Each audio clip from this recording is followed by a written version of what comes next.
ndadzoka zvakare nedzimwe nhau dzikunetsa kutaura kwandiri kuti kuda nyaya yekutanga ndechikomera fandani wamanya zvokwadi pepe pakanga paimbwa nakwini tate kuti fandani manya iwe vakanga vaziona in the realm of the spirit kuti fandani uchange uchimanya muzuva ranhasi nekuti fandani akasarambomona achimanyani haandisandambomona fandani achimanya mumanyiro wakadero fandani wamanya haafandani wamanya asingamboiti nemafesi anga anawo tuvafesi tuya tuya tukupi tokusaidi koko like vanogara kumbari ndokunga achitamba zvavanotamba zvezvokuti vanhu vanoti vakasvika padhai vosvetuka handisi kuti game iro rinonzi chi vedwe there is something that I've actually learned in this world.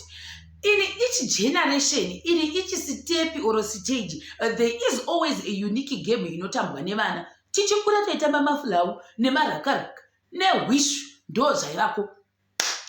Rimwe generation yobva yatanga kutamba kodo chaiye vanenge vachitamba nezvivharo. Imwe generation yotanga kutamba soka.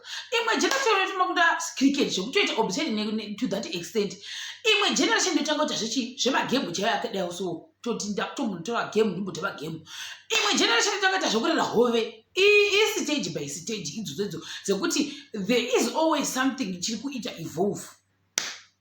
Yekuti vanhu vanosvotuka mumatai tachuka ndakasingazivi handikura nemasika aptula handisi kuti inonzi chii kundinonzi ski diving kundinonzi tai diving I have no idea asi chandokosa kuti vanhu chekuti kuti fandani zvanakidza vanhu to that extent kuti bhinifurane vangamanya to that level vapedza kumanya to that level vosvika vota mutsiko padhairia voenda mudenga kuti aita sipini mumwe enda mudenga kuti achinda mudenga kana vakomana kuti fandani kuti ndini uyu guys ndichi kuti fandani pari kudododewo ndichitotevera kuti fandani kuti kusvika pari kuti go heti chirashikira kuruku zvanga zvinangidza zvazvo azvinangidza asi ndokuvanhu vatombotla kuti fandani are you okay zvikanzi aiwa tava surprise achi mageto youth ashina kushata zvinhu zvakangonaka singamboite kuti sometimes these kids they want to have fun neumwana wangusingafoere kuti ungatoita have mufani kudaro here it's something very unique because Buti Fandani is as good as a big celebrity muZimbabwe saka ana celebrity unoenda kundosvetukira zvokwadi mukati mejicha muya uchindoita champirigori checho kuti zvokuti because kumwe vanoita zvemugugunanzvuka ndozvavanoita vamwe voita zvemadhaka saka ivo pepe voita zvemadhaya vedwe vakura nema vamwe vakati that's the way to go mbinga yemashuwa vana vamwe vakafara vakati good well done vana ndoda izvozvo vanotozvifarira vamwe vakati are you okay vamwe vakati we were worried kuti yo pauchadonha uchakuvara vamwe vakati tizoni kuda kuimba tizvanakidza asingamboiti yatova kuTikTok is now asingazi kuti vanhu vachaikwanisa kuiteedzera here that spin yaitwa naButi Fandani pavamanya paipai so yeah ndozvazvimwe izvozvo zvakanaka tochibvapo toenda pada chisikana njuzu chakabuda zvoro chikambotrendeswa neuniform yekukereke vakoma vangu vanga apo tinohansandaza kuti inonzi chikereke yavaipinda iyoyo but zvandafarira pana kumanjuzu auto vakatora that picture yavaisekwa nevanhu ndokutora yavo zvikanzi ipapo pfungwa dzekuikira dzangasadzapo nekati well done girl what can you own up because at the end of the day vanhu pavanenge vachiti aiwa tamuseka tamusodedza iye chi wondotora picture wodi wesake side by side ungotora kuti yes pfungwa dzekunikikina dzangasadzavapo which is good which is caustic and fantastic at the end of the day that zvina kushata tobva ipapo toenda pane nhau yedzenze musikana wokugana wakadi unonzi unonge unofarira zvemamwe madresi womusikana asi anenge asingafariri vamwe vesikaro dzimwe gender saka unonge unotori chinzvimbo wakabatiwa ndokuita 2 days uchitwa chii muraipo achitwa mavidhiyo akabva aitwa zvokuiswa madrugs ndofunga kuti adhakwe vachimurova vachimuabuse here kuti vanga vachimuite ipapo saka ndofunga ungada help yanga achida right now asasindoziva kuti ihelp yemental help here kuti ange achirecover from the trauma yaakaita go through. Zvinhu zvinoitika izvozvo kuti you never know kuti munhu ari kuita go through after this situation yakaitika kwaari how. Inez much ndofunga achiita zvaanoita izvozvo kuti jenda rake ndo zvariri, asi ndofunga hakuna munhu ungadanzwa kuti hanzi munhu wakaitwa mubhulu, wakaitwa muripo, wakaitwa muapiso, wakaitwa mudhirago 2 good days wangovharikwa kundizoti anga ari papi chaipo. Wataura zake zita racho nekuti ranga riri kupwachoswa. Ndofunga adare help yetransport then oita counseling ikoko. Ndisingazoti manje nyika yawo inozviaccept here kana kuti haiaccept vanhu vakaita sejenda yake irorero kuti havakwanisi kuda vamwe rudzi iri, asi kuti inotongwa senyaya yacho niyoyo. Vanhu vakabakwa kuti vakazviitirei pamwe it was a source of a form of punishment. Some people they do that kuti no iwo uda uzama kutoti challenge iwo kuti iwo uri wakadai, saka chiregete sei tikupanishe. Pane madocuments atakamboverenga wakadai kuti vanhu they actually commit such crimes against vanhu ivavo nekuti vanenge vada kukupanisha kuti no you can't challenge isusu varume kuti iwewe uda kusvita murume, chirega tikuratidza kuti isu tiri varume.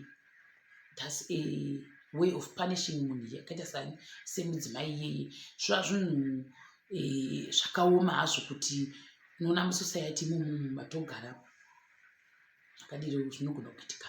I'm not applauding unhu hwake hwaanoita, I'm not applauding kana kuti not applauding whatever choice yake yakaita. Chandongosangota njokuti hakuna munhu unoda kuita kuita go through zvaakaitiwa izvozvo. Kuzoti azozoti akazochuza sei kuti anga akadai I don't know. Ndoshandokwanisa kutaura ipapo. Asi toenda zvakare pachikomana chaHamani pamatanda chikabuda chakakwadamira chakaitwa chimuringo kunzi aiwa will you marry me, will you marry me. Chikanzi chikomana Hamani ividhiyo shoot ikati in as much as I want to believe kuti chikomana Hamani wakati amuengage that's not gonna happen guys, because mwana mudoko and at the end of the day that's basically a video shoot zvingori pachena. So ndongogumira ipapo. Asi todzoka kune nhau yani yamuprofita munhu waMwari Magaya kunzi anzi wakapuwa visa rekuti vange vachienda bata maoko kupi kuNigeria. Ndoisa kuti ndomwe wakatozova papi. Why? Because of the video yavakazoitawo zvakare live stream yawo on Sunday vachitsanangura kuti vakanyimiwa visa, and also he provided all the screenshots and missed calls avakaita kana kuti akaitwa kwavari nemunhu waMwari profita Emmanuel TB Joshua. Zvikanzi vakanga vachida show mbiri